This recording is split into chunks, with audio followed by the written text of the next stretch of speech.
Welcome on into the Wolverine.com podcast, our rapid reaction version. Michigan basketball has its first commit of the 2023 class. Four-star big man Papa Kante out of South Kent in Connecticut has joined the fold. He picks Michigan over finalists Memphis, Maryland, Pittsburgh, and Rutgers. This one, Juwan Howard been on for a long time, since last December. Didn't look good for a stretch. Michigan gains the momentum back after being the favorite for probably most of this recruitment and wins out in the end. First commitment late in the cycle for Michigan heading into the early signing period, but a big one nonetheless, figuratively and literally. Number 32 overall player on the On3 rankings, number 4 center, number 2 player in Connecticut, also number 5 on the On3 consensus. So a little bit of mixed reviews there, but he is a top 100 player consensus. And a huge land for Michigan. Chris, you first, your reaction to this, how it came together, and how big this land is for Juwan Howard. Yeah, Juwan worked his butt off on this one and made it personal, and that was what landed the kid. He said he loved him, and he was on him. He went up there, and he would ask about him after win or loss. He said always staying in contact with him, and you can tell when Juwan Howard really wants a kid when he's doing that. So he's a workhorse, guys. He's a little raw offensively, but he can shoot the ball and a little bit. And he's getting better in that area, but he's one of those guys that gives it on both ends of the floor and is just a winner. So wants to go to the league, wants to be coached by a guy who's familiar with the league, who better than Juwan Howard, and just a really good kid. So really nice land. Took a while to get that first commitment, guys, but really nice one for Juwan Howard.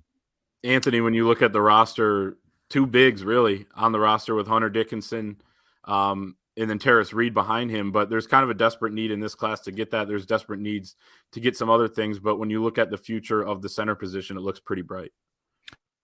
Yeah, because we don't know what's going to – I mean, Hunter Dickinson, NIL could keep him at Michigan for just this year. It could keep him at Michigan through next year. We don't know. Regardless, it's not, adding another big and, maybe even the best case scenario is that Dickinson sticks around, Terrace Reed sticks around, because then it just gives a guy like Papa Kante more time in the lab with Juwan Howard. Having watched a little bit of him now, we'll definitely do more of a deep dive now that we know he's coming to Michigan. I mean, he is a guy who he runs the floor well. He's got these big, broad shoulders. He's 6'10", 225, I think it was last we looked. So, again, Juwan has done a really nice job in finding bigs and developing bigs, going back to when he was working with the Miami Heat. So, yeah, this is a good get for them. Again, he's I know early on we fell in love with the stargazing and things like that, but I don't have an issue with. I mean, this is one like Chris said, Juwan took personally.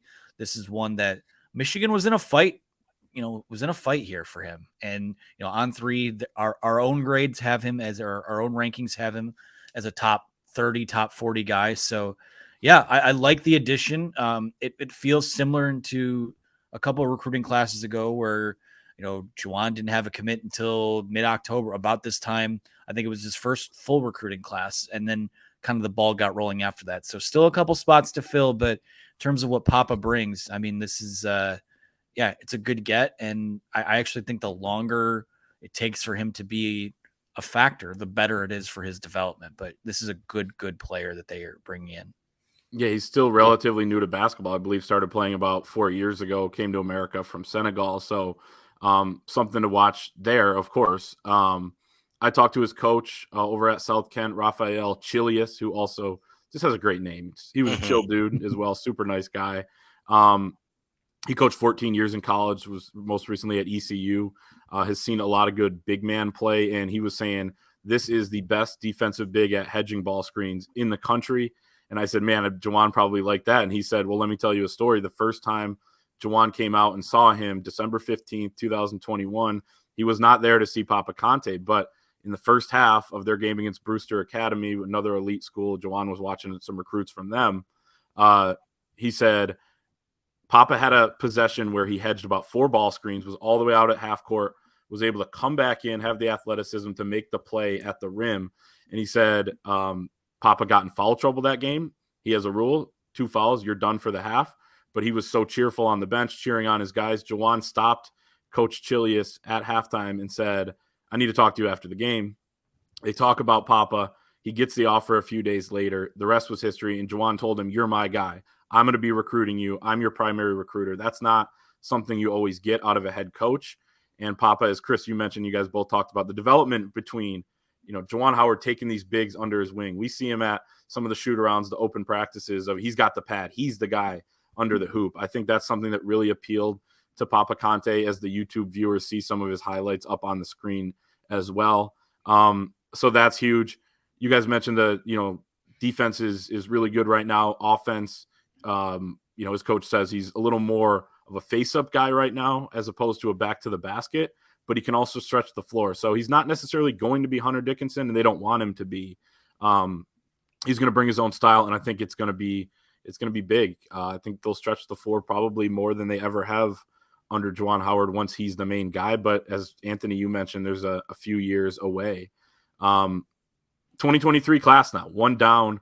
Chris, what is kind of next? George Washington, the third combo guard, was in recently, some other guys, but they don't seem to be fully like the favorite for anybody, at least from my view. What do you know about, what this class could be? Yeah, and that's the thing. It's like, and Right. will they go on to 2024? They're starting to look internationally. You guys can read about that at the Wolverine.com, an Australian coming in for a visit this week, as a matter of fact. So, but that's where they're looking, and I like that. I like the fact that they are leaving no stone unturned, because Michigan's been rumored to be behind. Not rumored, it's a fact that they're behind in NIL, right? So if you have to go overseas to get a Youssef Hayat, or anybody else, then go do it. So.